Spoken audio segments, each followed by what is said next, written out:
Namaste and welcome to all for the Living Ayurveda lecture series. This is Dr. Aruna from Mumbai. I'm a consulting Ayurveda physician and surgeon. You can also consult me online via the Sattva app. Please see the description below. So we are going to see what is the fire element or the Agni inside us. We will see it in detail. This is a series. So this is the first video of many to come. So what exactly is Agni? Agni is one of the 5 elements of nature. It is a bridge between the gross and the subtle elements. That is the earth, water, fire, and the air and ether. Fire is the bridge between the gross and the subtle elements.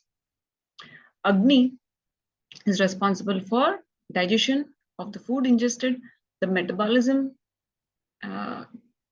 and it actually represents the intelligence in any living being. It also is responsible for giving a good complexion, and the overall aura of a person is basically rendered by this Agni. And you can say all life activities are responsible due to Agni. The food which is ingested is first digested, absorbed, assimilated, and segregated into what is required, what is not required. All this is done by the different Agnis. This Agni is all pervading in nature, be it in the body or be it in the universe.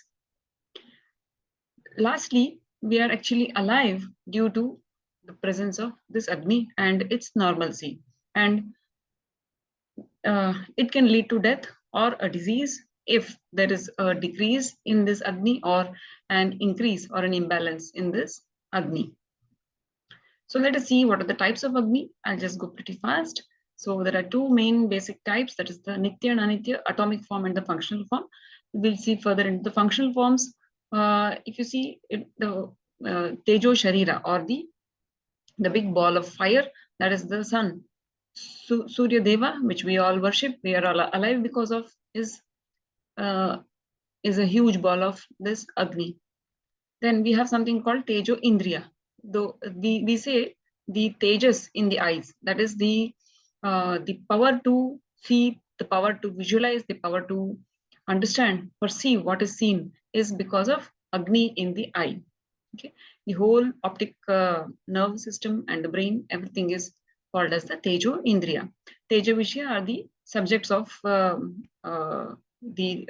Agni, that is, we'll see there are 4 types.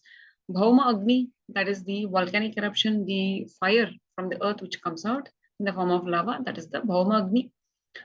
Divya Teja, or the electricity which you can see, or even the nerve conduction which takes place in the body, that is also called as Divya Teja. Then we will be basically focusing on Udarya Teja. Udara means stomach in Sanskrit. So the fire which is inside us, inside our stomach, is called the Udarya Teja, or the Jatar Agni. Then Akaraja Teja, that is nothing but the luster found on minerals and metals such as gold, mercury, silver, etc. So I would like to bring to you the importance of using ghee or the clarified butter very judiciously in your diet every day. It is recommended that anybody of any age or any health condition should be taking ghee in their diet. So if you have seen an external fire ritual, a homa or a havana, we use ghee only. We dare not use any other oil or other forms of fuel. We use only ghee. So why fear taking ghee in our daily diet? We are doing an internal fire ritual after all. Okay, so begin your day with 3 to 5 ml of plain cow's ghee or medicated ghee after talking to your Ayurveda doctor. There is a very interesting term given in some of our textbooks. Dhanvantari Nigantu is one of them, where it mentions the word anabhishyandhi, or something which does not stick or does not block the channels of our body. That is anabhishyandhi. So if you see, ghee contains very good amount of high density lipoproteins, HDLs, also called as the good cholesterols, which have a scavenging nature. That is, they remove out the any kind of adherence of the bad cholesterols, all the LDLs or the VLDLs from the inner walls of the arteries or veins. So that's the main concept called anabhishandi. So it actually completely keeps the flow of the life force and or the flow of blood in our channels in a very good condition by taking in ghee. So some of the factors which affect the quality of Agni, always make sure the quality of Agni is always maintained. So while eating food, some of the few points are the posture. First is the posture. Always sit in Sukhasana, that is the cross-legged posture, or Ardha Padmasana, where one leg is on top and the other leg is below in the crossed position. Again, with keeping food at the ground level, and never sit on a chair with legs hanging down or shaking your legs in hands and with food kept at the chest level. So that is the wrong posture. And again, the state of mind, always sit with a calm mind filled with immense gratitude to the food, and never talk and eat or never eat with a disturbed mind. Okay. And always understand your hunger signaling. Eat when the hunger is felt, and never eat before the previous meal is digested. Okay. And never eat when you're not hungry. Um, and eat while hungry. Don't skip a meal when you're hungry. Okay. So this is very important to make sure the quality of Agni is maintained. After a meal, what to do? Sit in Vajrasana with either Samana Mudra or Apana Mudra after a meal. And it's always better to avoid immediately getting into the horizontal position, sleeping or talking or doing physical activities, working after a meal. And always keep your Agni, always feed the Agni with light to digest. That is, it should be light on the Agni and not heavy on the Agni. Okay.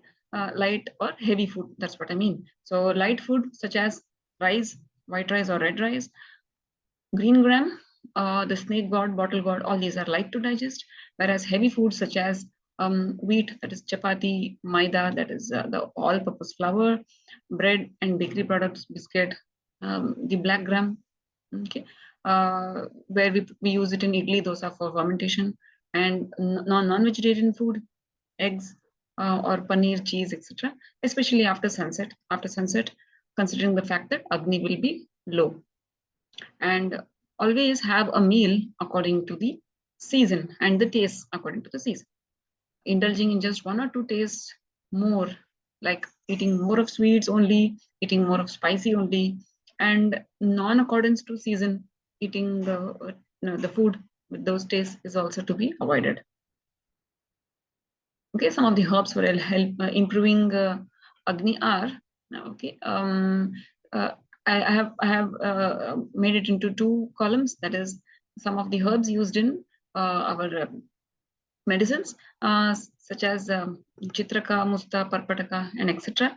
And some of the herbs which we can use in our daily cooking in our kitchen is ginger, coriander, the black pepper, or the hing or asafoetida. Okay, these can be used daily to improve the Agni. So what are the diseases which happen due to Agni imbalance or abusal of Agni are all the metabolic disorders such as diabetes mellitus, liver disorders, gallbladder stones, or it could be your PCOD, or irregular menstrual cycles, mood swings, or thyroid disorders, or hyperacidity, obesity, or even underweight. All these are metabolic disorders which actually are arising because of Agni imbalance or abusal. Okay, everybody must have heard about the famous rheumatoid arthritis or Amavata. It can be correlated in Ayurveda. So this is also again due to Agni abusal. Many of the skin disorders which you can see today, like psoriasis, eczema, everything is again due to Agni imbalance. Respiratory problems such as wheezing, asthma, or blocked sinuses.